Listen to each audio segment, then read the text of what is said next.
The crystalline superstructure of the kaolin synapse chamber pulsed with a low, resonant thrum, a sound that was less an audible frequency and more a pressure against the delicate sensory membranes of the assembled High Council, signifying the sheer, terrifying weight of the imperial moment. Archon Vylar stood at the nexus point of the vast, 300-meter-high amphitheater, his chitinous carapace shimmering under the cold, blue luminescence that washed down from the ceiling lattice, his ancient eyes fixed not upon the gathered representatives of the hegemony's countless star systems, but upon the single, central holographic projection suspended like a mote of dust above the obsidian floor. The projection was a flawless, three-dimensional rendering of the current operational sphere, a shimmering, dense array of kaolin naval power, the clustered silhouettes of Scythe-class dreadnoughts and retribution carriers, an assembled force whose mere presence should have caused the instantaneous collapse of morale and will in any species unfortunate enough to encounter its periphery. Yet nestled within the projection's border, a single, scarred, and unspeakably derelict vessel, a smudge of rust and warped metal that defied all expectations of interstellar capability, drifted with an unnerving, almost insolent stillness, an object of such obvious material inferiority that its defiance felt like an insult hurled directly into the heart of the Empire's accumulated millennia of technological and military superiority. The debate surrounding this intrusion, as the Field Marshal Cygnus continuously labeled it with undisguised contempt, had already consumed 3 full cycles of the synapse clock, an utterly unacceptable expenditure of strategic time that Vylar felt grating against the foundational principles of kaolin efficiency and political sobriety. And the rising tide of fear among the peripheral delegates was now beginning to contaminate the usually stoic core of the ruling body. The very air of the chamber growing thick with an acidic blend of impatience, arrogance, and a deeply unsettling intellectual paralysis born of confronting the utterly illogical. Field Marshal Cygnus, his movements sharp and aggressive, the heavy armor of his rank clanking against the resonant floor plate with deliberate force, broke the momentary silence that Vylar had allowed to deepen, his voice a dry, rasping sound that carried an amplified authority across the vastness of the chamber, cutting through the low hum of the synapse. Archon Vylar, with all due respect to the complexity of your political calculus, we are debating a scrap hull. A vessel, designated only by its pathetic energy signature and the visual spectrum readings, that appears to have been dragged out of a planetary salvage yard and haphazardly refitted with the bare minimum of atmospheric thrusters. Our initial sensor package, the very first tier of long-range discrimination protocols, classified this vessel as a hazardous derelict, scrap, nothing more. Its mass signature is erratic, its emission profile chaotic, and its structural integrity readings indicate failure points across 92% of its primary hull plating. This is not a diplomatic probe, nor a scout, nor a warship. It is, by all observable metrics, an administrative oversight waiting to disintegrate into space dust, and its presence within the Imperial buffer zone is an act of cosmological foolishness, not aggression. To commit the resources of the hegemony's finest tactical minds to a debate over how to dismantle a piece of debris is an indignity to our strategic doctrine. We mock ourselves by granting this thing the status of a potential threat. My proposal remains unchanged. A single, short-burst, calibrated energy pulse from the Dominion's forward array, 1/10 of full power, sufficient to vaporize the hull and its contents, thereby restoring the sanctity of the buffer zone and concluding this pathetic incident within the next 4 standard time units. Cygnus gestured dismissively toward the projection, the contempt in his posture a palpable wave that washed over the more cautious delegates, finding fertile ground in the deep-seated kaolin conviction of their own inherent, mandated superiority, a belief system that had fueled their expansion across the segment for over 12,000 years.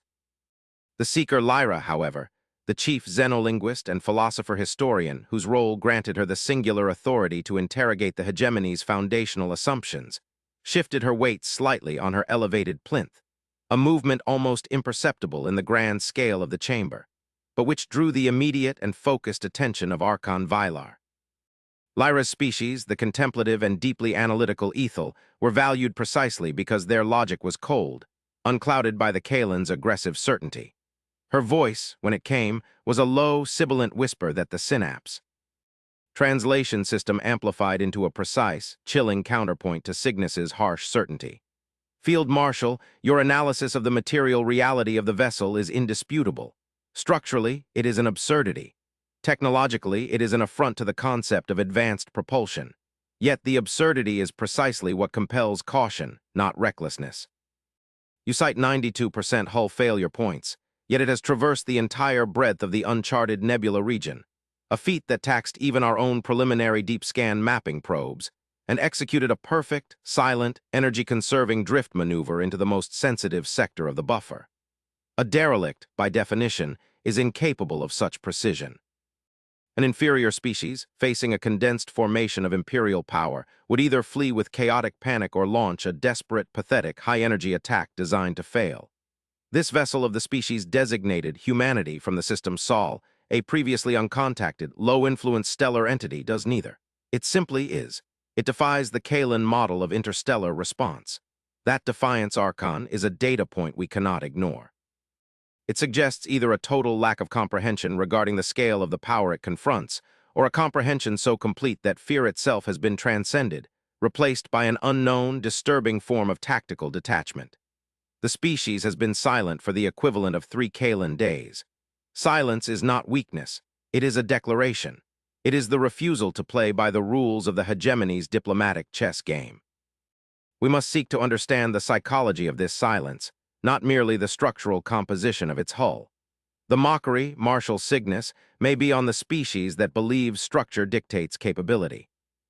Archon Vilar slowly lowered his gaze from the projection, the flickering image of the tiny, battered human ship now imprinted upon his internal optical sensors. He surveyed the chamber, the sheer architectural scale of the synapse reinforcing the gravity of his position, the weight of the hegemony's 12 millennia pressing down on his aged form. The Seeker Lyra speaks with the cold voice of historical precedent, a voice too often drowned out by the clamor of tactical certainty, Vilar stated, his own voice a heavy, measured baritone that commanded an immediate, absolute silence. Marshal Cygnus, your impatience is understandable, an echo of the collective arrogance that has served us well in lesser conflicts. However, we have observed a pattern in the ascent of previously uncontacted species. They invariably reflect the technological and political environment that birthed them. Sol is an unremarkable G-type star in a minor arm of the galaxy. Its species should be tribal, fractured, or at best, operating under the assumption of brute force physics. Yet their vessel's profile suggests a completely different vector of development, one that prioritizes energy efficiency, and perhaps an esoteric understanding of camouflage over raw power projection. That heavily scarred hull is not merely damaged. Our deeper analysis suggests the scoring patterns are not from meteor impacts or typical fleet skirmishes, but from a persistent, high-yield, low-cohesion energy phenomenon we cannot categorize. It suggests a history of conflict against something non-conventional, a struggle outside the known parameters of interstellar warfare. I cannot permit the initiation of a tactical engagement, however minimal the energy expenditure, against a species that is an unknown variable raised to the power of pure, cold anomaly. We will allow the silence to continue. We will maintain the current formation, a demonstration of overwhelming force without the commitment of a single weapon cycle. The objective is not annihilation, but information. We wait for the human response. We wait for the moment they break their silence, and it is in the manner of their breaking that the true nature of their intent and their capability will be revealed. Until that moment, absolute operational stillness is mandated. The hegemony will endure the mockery of this scrap ship until the logic of its presence is irrefutably understood. The Archon's words hung in the vast space, a final decree that stifled the immediate descent of the military faction, replacing the aggressive certainty with a deep, pervasive atmospheric tension, the paralyzing fear of the powerful confronting an enemy that refuses to adhere to the script of their own superiority. The council settled into a silent, agonizing vigil, the image of the solitary, battered human vessel remaining the sole focal point in the glittering heart of the hegemony's colossal power. Weeks passed in that silent, terrifying standoff, the duration of the vigil stretching the political and psychological limits of the Kalan High Council, the enforced stillness feeling like a physical constraint upon their inherent need for action and dominion. The Kalan fleet, a vast and terrifying construct of lethal capability, remained poised, a shimmering, silent testament to absolute power, its ships maintaining a perfect orbital lock around the silent human vessel, the Argo. The very geometry of the formation was designed to instill absolute, instantaneous psychological defeat. Yet the Argo remained inert, its ragged hull occasionally catching the distant starlight, the damage seeming to deepen the mystery rather than alleviate it. Field Marshal Cygnus had been confined to his command center, his frustration a palpable burning presence that radiated outward through the fleet's communication channels, threatening to destabilize the Archon's careful political equilibrium. The debate in the synapse chamber had dissolved into philosophical introspection, led primarily by the seeker Lyra, who began to dissect humanity's history via the scant, tertiary data points gleaned from deep space, decades-old electromagnetic echoes, snippets of primitive radio transmissions, fragments of cultural data that painted a picture of a species obsessed with self-destruction, internal conflict, and an almost absurd capacity for both profound cruelty and selfless. Illogical sacrifice. This dichotomy, the seeker argued, was the source of their unpredictability. They were a species that had mastered global annihilation before mastering efficient interstellar travel, a chilling, almost inverted technological progress that fundamentally defied the hegemony's linear, logic-driven climb to civilization. Lyra's final analysis to Vylar was stark. Archon, they do not fear death in the same way we do.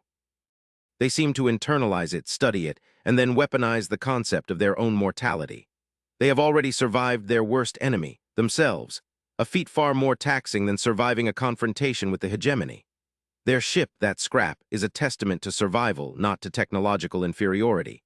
It is a scar, Archon, and scars indicate a battle won, not a battle lost.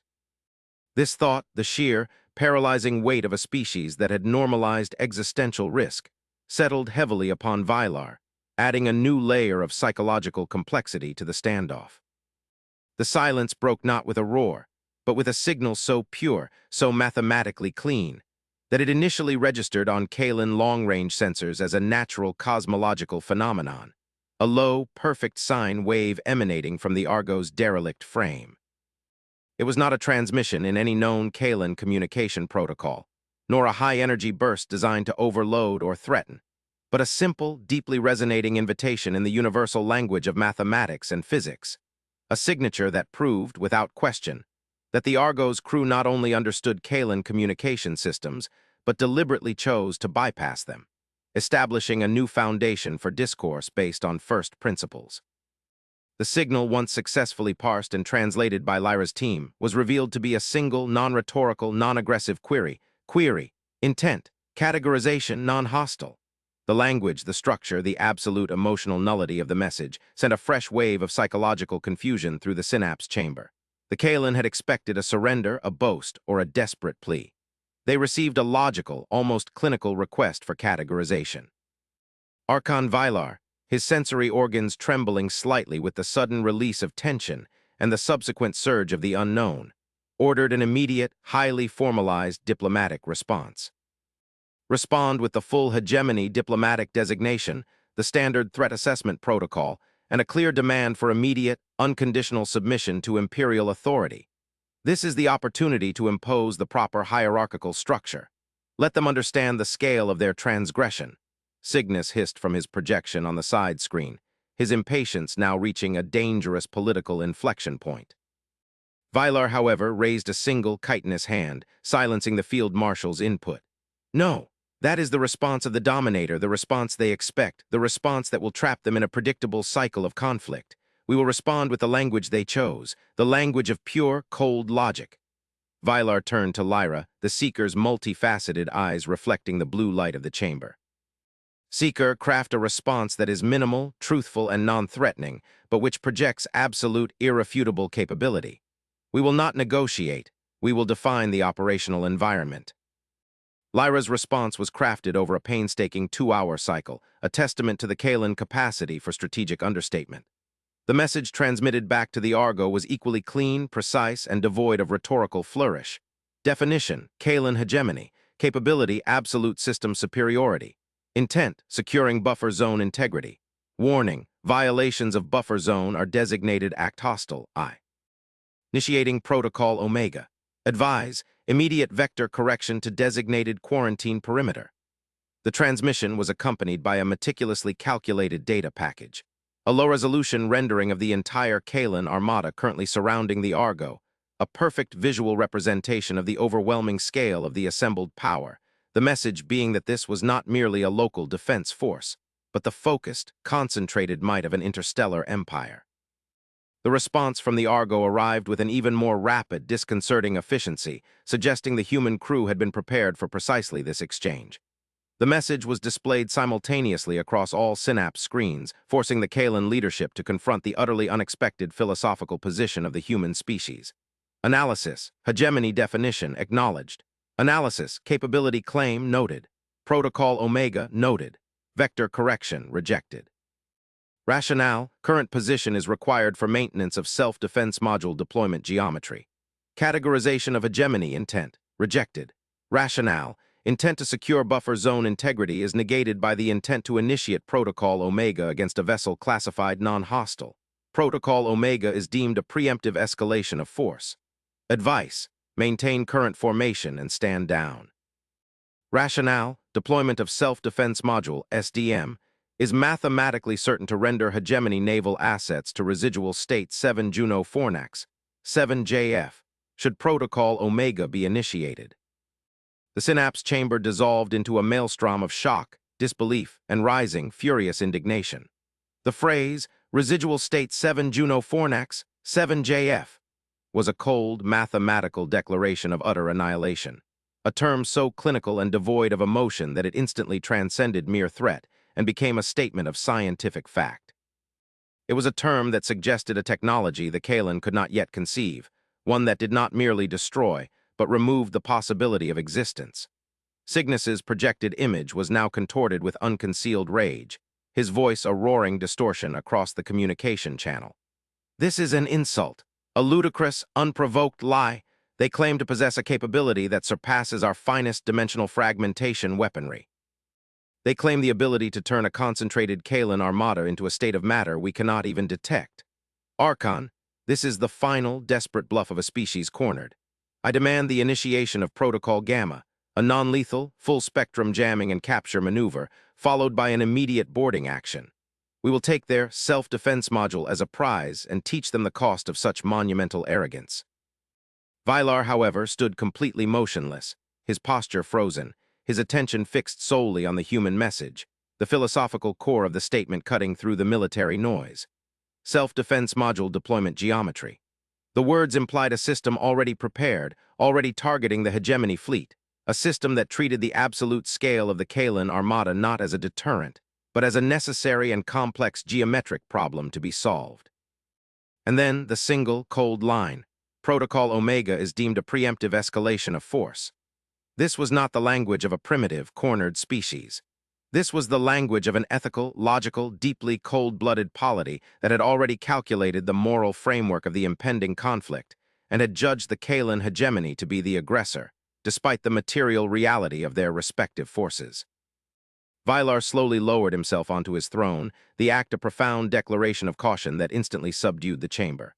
Field Marshal Cygnus, you will stand down Protocol Gamma. The Argo has declared its intent, self-preservation. It has defined the rules of engagement, absolute surgical counter-annihilation in the event of aggression. We will not test the veracity of a threat that is communicated with such precise philosophical gravity. Lyra, open a direct, unmediated communication channel. No diplomatic preambles, no political posturing. Connect me to the commanding officer of the Argo. We will meet this terrifying logic with our own.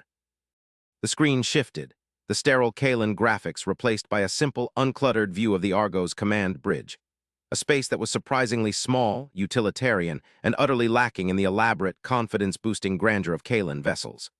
The human who appeared on the screen was male, middle-aged, and possessed a face characterized not by the expected fear or desperation, but by an unnerving, profound exhaustion and an air of quiet, absolute professionalism. He wore a simple, unadorned uniform, and his eyes, deep-set and intelligent, seemed to look directly into the Archon's internal vision systems, conveying a depth of experience that belied the species, youth. This was Envoy Dr. Elias Thorne, and his presence instantly ratified. Wide Lyra's assessment. This was a species that had looked into the void and returned not terrified, but simply tired. Archon Vylar of the Kalan hegemony, Thorne began, his voice a low, perfectly modulated baritone that possessed an almost hypnotic lack of inflection. The words delivered in flawless, synthesized Kalen. "We accept the direct channel. Let us bypass the recursive rhetoric and address the operational conflict. The Argo is a vessel operating under the highest, non-negotiable directive of the Sol Planetary Alliance, the doctrine of minimum force and proportional response. We are not here to wage war, nor to negotiate territory, nor to establish trade routes. We are here solely because a necessary, evasive maneuver due to an engagement in the Xylos anomaly zone placed us temporarily into your defined buffer. Our communication has been delayed not from fear, but from the systemic priority of running a full-spectrum risk assessment on your assembled armada, a process that required a full 3-day cycle to ensure the targeting solution for the self-defense module, should it be required, resulted in the mathematically smallest possible kinetic and energetic residual fallout. We are masters of annihilation, Archon, but we are also slaves to our own ethical framework, which mandates that the destruction of your force must be as clean, swift, and minimized as technically feasible, should you force our hand. Vylar felt a deep, ancestral chill crawl across his sensory membranes. This was an entity that spoke of annihilation and ethical framework in the same, breathlessly cold sentence. "Envoy Thorn," Vylar responded, his voice struggling to maintain its customary gravitas. "You claim the capability to render a Kalan armada into residual state 007JF, a physical impossibility by every known standard of cosmological energy containment. This is a boast that requires absolute proof, and proof that we are unwilling to receive through the destruction of our fleet. We possess armaments capable of orbital stripping a Class 7 planet. We have ships designed to fold localized space into non-existence. Your hull, your vessel, is an artifact of scrap, an insult to physics. Your words are grand, but the material reality surrounding you is pathetic. How can you reconcile this absurd dichotomy?" Thorn did not flinch, did not react to the insult to his ship. His eyes merely held the Archon's gaze with the steady, unnerving calm of an apex predator that has already calculated the time and means of its opponent's expiration. "Archon, the dichotomy is not absurd. It is our message. We present you with the Argo, scars, minimal shielding, and all, as a symbol of our intention toward you. It says we did not come in a vessel of overweening strength, bristling with intimidating power, because we did not wish to frighten or provoke. We came in a vessel that has survived a conflict you cannot yet conceive, one that has been pushed to the very limits of material endurance. It is a sign of humility and caution toward a potential, unknown peer species. The capability we speak of is housed within a system that requires minimal external power draw and maximum internal integrity. The Argo is not inferior, it is efficient. The technology that produces the zero-field transposition, the ZFT or 7JF state, is not dependent on the size of the platform but the depth of the foundational physics. It is the result of applying a quantum state inversion across a defined large-scale spatial volume, which causes a total, clean conversion of mass energy back into the fundamental, residual zero-point field. It is not an explosion, Archon. It is an unmaking. It leaves only the cold, precise signature of its occurrence, the 7JF. A sudden, sharp, almost panicked alarm blared in the synapse chamber, cutting through the heavy air of the diplomatic exchange. Field Marshal Cygnus, driven past the point of political obedience by Thorn's cold arrogance and the perceived threat to his strategic honor, had executed a localized, unsanctioned maneuver. A single leading formation of 4 Kalan heavy cruisers, the spearhead of the blockade, had detached from the main fleet and initiated a slow, deliberate vector change toward the Argo, their weapon ports remaining inert, but their intent, a non-lethal, high-energy disabling and tethering procedure, being transparently clear.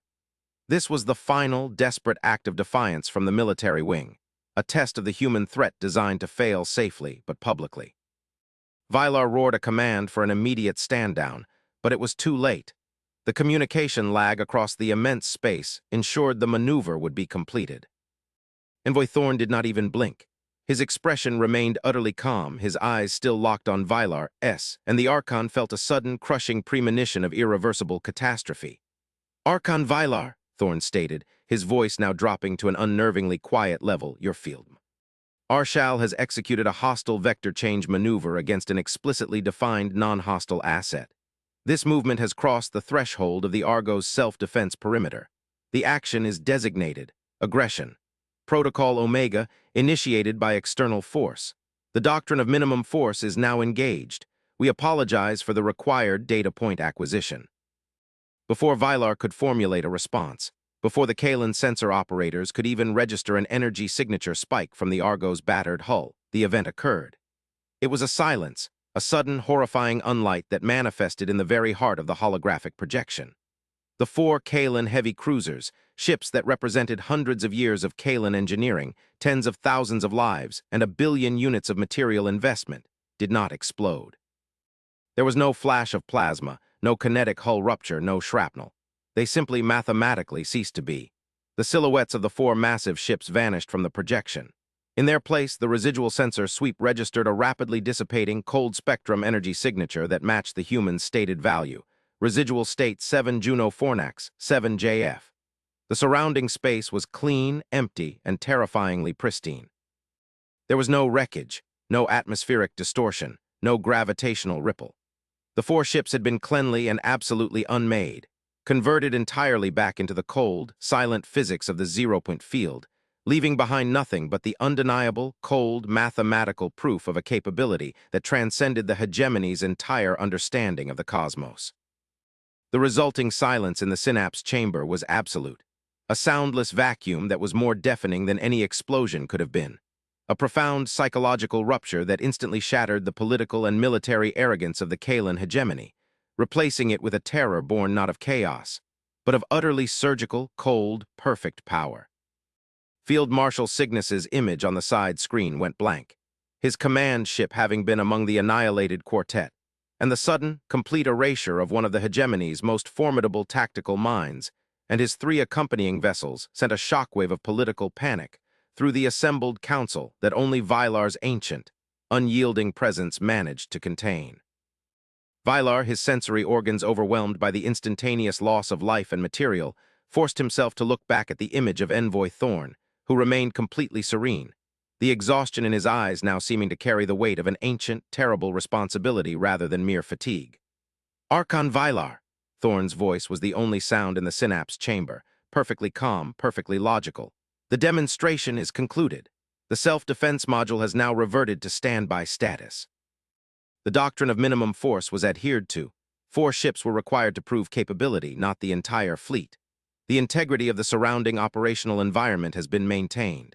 Your fleet now understands the veracity of the 7JF state. I reiterate, maintain current formation, stand down all aggressive protocols, and the Argo will remain inert. We do not require further conflict. We require a political and diplomatic shift toward logic, away from aggression. The data point has been acquired. The subsequent negotiations were no longer an exchange between a dominant empire and an inferior interloper, but a desperate, humbling plea from the Kalen hegemony for political survival, and more importantly, for understanding. The absolute, undeniable proof of the ZFT technology, the clean, perfect zero residual field where 4 capital ships had once existed, had surgically removed the cancer of Kalen arrogance. The synapse chamber became the site of a profound cultural and psychological reckoning, with the seeker Lyra now acting as the primary interlocutor, attempting to bridge the chasm between Kalen's self-certainty and human logical terror. Archon Vylar had granted Thorn and his crew absolute immunity and political autonomy, his entire focus now dedicated to understanding why a species with the power to instantaneously vaporize his entire armada would choose instead to communicate in scar-covered ships and the rhetoric of minimum force. He recognized the terrifying elegance of the human trap. They had forced the hegemony to choose between its overwhelming military pride and its very existence, and in the moment of decision, had provided the undeniable proof of consequence with surgical precision, thereby forcing the transition to a purely logical political framework. Envoy Thorn? Lyra asked through the channel, her voice carrying the sincere weight of philosophical inquiry. The ZFT technology, the 7JF. It is the ultimate weapon, a capability that renders all concepts of conventional warfare obsolete. Any logical species that possesses such a power would use it to establish absolute dominion to enforce a pax humana upon the galaxy. Yet you speak only of self-defense, of minimum force, and your vessel is a battered relic. Why the restraint? Why the ethical prison of your own making? It is illogical to possess absolute power and then shackle it with a doctrine of absolute restraint. It defies the universal imperative of species dominance. Thorn paused, the silence stretching across the immense distance, his expression deepening with the weight of that exhaustion that Vylar had first noted. Seeker Lyra, your logic is based on the premise of competition, the hegemony's 12 millennia of interstellar dominance. Our logic is based on the premise of survival, a philosophical position born from the cold, final realization that the greatest enemy is not another sentient species, but the structure of the cosmos itself. The ZFT is not a weapon of dominion. It is the ultimate shield, the final, desperate tool forged in the fires of an existential conflict that has defined human history for the last 800 of your standard years. You ask why we restrict our power. The answer is this. The ZFT technology was not developed by humanity. It was reverse-engineered from the residual wake of a celestial event that nearly extinguished our species decades ago. The sudden, unexpected revelation shattered the Kalan paradigm once more, the concept of a superior, external threat being so far outside their internal political conflicts that it landed with the force of an unthinkable cosmological truth. Vylar leaned forward, his ancient senses tingling with a dreadful certainty that the initial crisis was merely the veil lifting upon a far greater, more terrifying reality. Reverse-engineered? From what, envoy? What entity or phenomenon required a defensive protocol of such absolute finality? Thorn inhaled slowly, the motion visible even across the interstellar distance, a human gesture of immense mental preparation. We call it the Xylos anomaly, or more colloquially, the void strain. It is not a sentient species, archon, nor a political entity. It is a cosmological disease, a recurring, non-negotiable wave of universal degradation that periodically sweeps through the galactic arms. It manifests as a self-propagating, highly complex, non-baryonic energy matrix that seeks out and absorbs all organized, high-entropy structures, complex life, advanced technology, even planetary cores, converting them into a homogenized, low-entropy stasis field that renders the affected region permanently sterile and inert. It leaves behind no recognizable debris, only a profound, silent, cold vacuum. It is the universe's method of correcting complexity, of enforcing the eventual heat death on a localized, accelerated scale. We first encountered it when a wave of the void strain consumed a neighboring system, leaving a shell of dead worlds and a peculiar, mathematically clean energy residue that haunted the space. That residue, Archon, contained the inverse physics required to build the ZFT. The Argo, Thorn continued, gesturing slightly around his small, utilitarian bridge, was not running from your hegemony. It was running from a near-miss engagement with a fresh wave of the void strain in the Xylos zone. The damage to its hull, the scrap that Marshal Cygnus mocked, is not wear and tear. It is the accumulated scarring from repeated, desperate, close-range ZFT field deployment necessary to vaporize the advancing anomaly field. We did not come here to threaten you. We came here exhausted, seeking a temporary, silent refuge, hoping to pass through your domain unnoticed. We came in a ship that is a veteran of the only war that truly matters, and we brought the ZFT, the only known counter-technology, with us. The silence that followed this revelation was entirely different from the first. It was not the silence of fear or arrogance, but the silence of profound, terrifying realization. The moment an interstellar empire, obsessed with its internal politics and the small-scale drama of its own dominance, suddenly understood the true scale of the cosmic stage.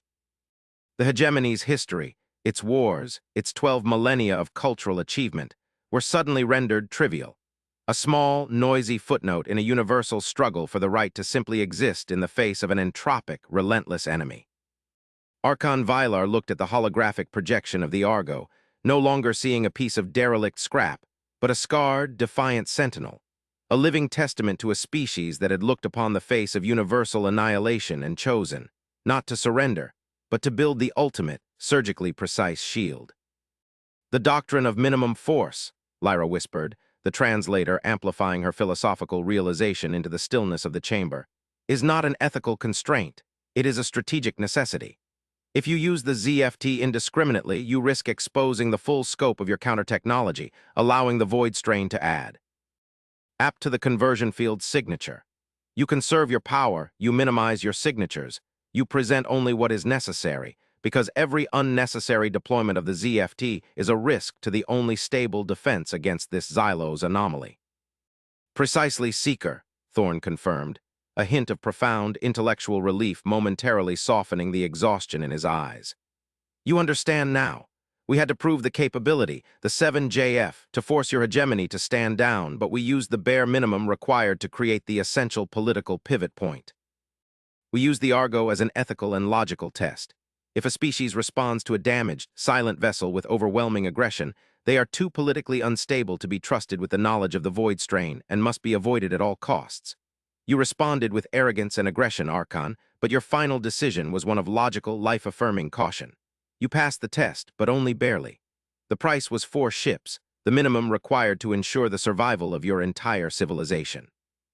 Archon Vylar rose from his throne, the immense gravity of the moment settling upon him with the weight of 10,000 generations of his people. His decision was instantaneous, absolute, and non-negotiable. He looked at the face of Envoy Thorn, no longer seeing a representative of a lesser species, but a comrade in arms, a fellow survivor in the silent, grinding, cosmological war. Envoy Thorn, the Kaelan hegemony extends a formal, unconditional alliance. Our arrogance has been scourged by the cold finality of the 7JF, and our political blindness has been corrected by the sheer, terrifying reality of the Xylos anomaly. The fleets are yours. The resources of our empire are yours. We have spent millennia preparing for a war with a political rival. You have spent centuries preparing for a war with the universe.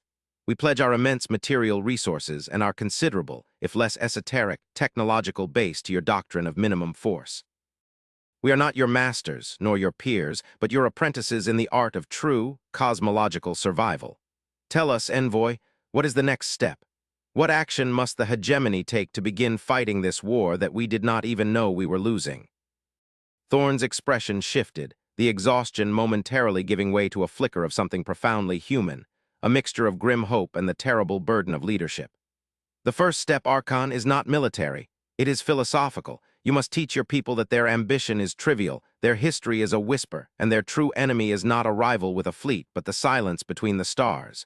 The second step is purely logistical. The Argo was not merely running from the Xylos anomaly. It was carrying a payload that represents humanity's most desperate, monumental achievement. It is the culmination of 300 years of research since the ZFT was first theorized from the residue. Thorn turned, his hand moving to engage a console within the small bridge. The visual feed shifted from the envoy's face to a view of the Argo's interior, a tightly sealed, heavily shielded chamber at the core of the small vessel. Within the chamber, suspended within a shimmering, localized gravity field, was not a weapon, but an object of profound and alien beauty, a perfectly smooth, black, obelisk-like structure, utterly devoid of feature, absorbing all light and radiation that touched its surface. It was a monolith of pure, cold non-reflection. This, Thorn announced, his voice now imbued with a sense of reverent awe, is the Xylos repository. It is a device built with a single purpose, to receive and store the informational residue of every single structure and sentient life form that the void strain has ever consumed, a data set gleaned from the inverse physics of the 7JF state. The Xylos anomaly destroys existence, Archon, but it does not destroy information. This repository contains the cumulative historical, technological, and cultural data of hundreds of advanced, interstellar civilizations that have been consumed by the void strain across this galactic arm for the last several million years. It is the ghost echo of entire empires, trapped in a stable, zero-point data state. The Argo was meant to bring it back to Sol to be integrated into our defensive strategy. Thorn then paused, his eyes returning to Vylar S, and delivered the true, final twist, the cosmic, soul-shattering revelation that eclipsed all previous conflict. But there is a final, darker truth encoded within the very structure of the ZFT residue, a truth that humanity has kept as its most terrifying secret for centuries. When we analyzed the core physics of the void strain itself, when we understood why this anomaly recurs, we discovered the true nature of the enemy. The Xylos anomaly is not a random cosmological event, Archon.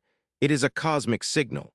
It is the non-sentient entropic broadcast of a vast, utterly ancient, and incomprehensibly large abandoned megastructure that lies at the very center of the galaxy's core, a construct that failed catastrophically eons ago. Its failure is what generates the repetitive wave of entropic degradation. And buried within the non-baryonic energy matrix of the void strain, encoded within the chaos of the anomaly itself, is a single, repeating, non-linguistic data pulse, a rhythmic beat that defines the purpose of the cosmic decay. Vylar waited, the vast chamber holding its breath, the collective consciousness of the hegemony poised on the edge of the final, defining truth. The data pulse, Thorn concluded, his voice a profound whisper that carried the weight of the universe's most terrible secret, is a single, repeating cosmological instruction. It is not an order nor a warning, but a simple mathematical declaration of intent. Translated into the purest Kalan philosophy, the data pulse of the Xylos anomaly means only this: the universe is full, initiating cleanse and reseeding protocol. The void strain is the universe's method of culling the excess, of clearing the old to make way for the new. The very act of becoming an advanced, interstellar civilization triggers the next wave. We are not merely fighting a physical phenomenon, Archon. We are fighting a fundamental, self-correcting principle of the cosmos itself. The ZFT is the only technology that can temporarily circumvent the physics of that principle. And now, Archon Vylar, we are no longer just humanity fighting the silent war. We are a unified front of two species that have a single, non-negotiable objective: to prove to the cosmos that we are worthy of the space we occupy, and to halt the cycle of the great cosmic cleanse. The Archon looked at the tiny, battered Argo, the scrap ship that had been so arrogantly mocked, and then at the black, silent Xylos repository, a vault containing the ghosts of 1,000 fallen empires. He saw in the envoy's tired eyes the profound, terrifying, and ultimately inspiring burden of the human soul, a species that, when confronted with the logical, indifferent will of the universe to erase it, chose not despair, but a cold, surgical, ethical defiance. Vylar nodded, his vision now utterly clear, the Kalan hegemony's 12 millennia of ambition finally collapsing into the single, necessary ambition of all intelligent life. The silent war had found a new, powerful, and deeply humbled ally. The age of small, political conflicts was over. The age of the long, cold struggle against the silence had begun, led by a small, scarred vessel that carried the history of the dead and the one, faint hope for the future. The Synapse Chamber, once a place of arrogant debate, now stood as the silent, cold forge of the new, unified, and utterly terrified Kalan human alliance against the very indifference of the dark.